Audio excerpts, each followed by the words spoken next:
Communications at the National Police Service, Mr. Charles Owino, joining us here in studio. Thank you once again for being with us. Interesting how even the stories we have today are of matters insecurity, even as we talk about police reforms. Yes.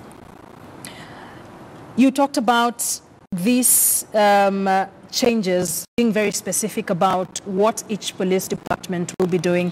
To us about that. Yeah, I was giving you a very simple example. If, for example, you go to a home area in Mundika, you would find previously there is Mundika Police Post or Mundika Police Station, and you would find there is Mundika AP Camp.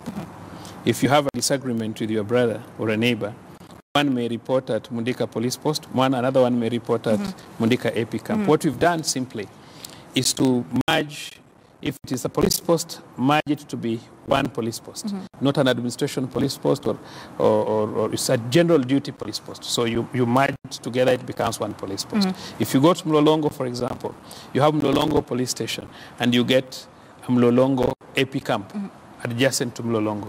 What we've simply done is to merge those stations together, have one police station or one police post.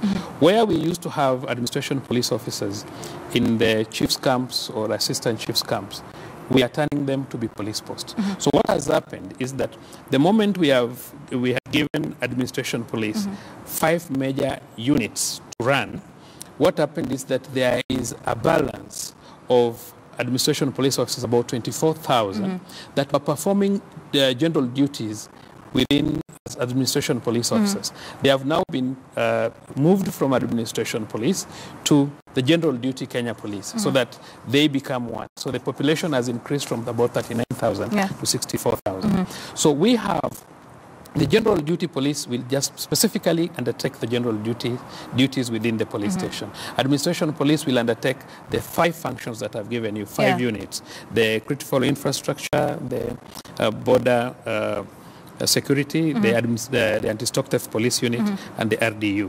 Those are the specific functions that you are going to take. Equally, before you would find, if you go to a region, for example, you go to Northeastern region, Nairobi region or Nyanza region, you would find that there is a Kenya Police commander for the region, regional commander for Kenya Police, regional commander for administration police, and regional commander for CID. Now we are going to have one single regional commander. That means that the 24 of them, we will only pick 8, whether it is from general duty or it is from administration police or it is from CID. We'll only pick out of the 24 that they were, we'll only pick 8 that would become a regional commander. So there'll be one single regional commander. When you'll go to the county, there'll be one single county commander, not administration police commander and Kenya Police commander. So then what happens to the holders of these positions that have been scrapped off with these changes? There are still provisions. For example, you would find that if you go to the region, maybe we had a regional commander without even a deputy or one deputy. But several functions, there are deputies, there are positions for deputies. For example, there would be a deputy in charge of administration and personnel. There would be a deputy in charge of operations. Then there would be a principal deputy. So these other persons will fill in those particular positions that will be created to enable efficiency. Would it look like a demotion for some of them? No, especially in the regions? Nobody will lose his rank. Yes. So basically, these 12 scrapped positions will be seeing these people redeployed, especially in the regions. Yes, to ensure that people have specific functions and there's more efficiency in the way that we are undertaking our duty. But the 2 services remain. The Kenya Police Service remains, the Administration Police Service remains, and even the Criminal Investigations Department remains. It is only that we've cut quite a large number of administration police officers to perform general duty. After all, they were performing general duty, but as administration police officers. Now we've merged them with the Kenya police officers to form general duty as one service. They are all now under the Deputy Inspector General of the Kenya Police Service. Okay. Yes. Does this mean anything for especially AP officers who will now be moved over to the general duty officers? Yes. What does this mean for them? It's a great thing for them because most of the training of APs and Kenya Police Service had a very small thin line. You know, police officers are simply officers of the law, and basically they are supposed to enforce laws and services. So what would happen is that we are going to improve on our training centers to ensure that we undertake more refresher courses, and we come up with more courses, especially on administration of the law, to ensure that each and every officer keeps to the pace that is required. But most importantly, a policeman learns much of his job on job. So when these officers join their colleagues at the police station, they'll be able within 6 months to catch up and be able to perform even better than those officers.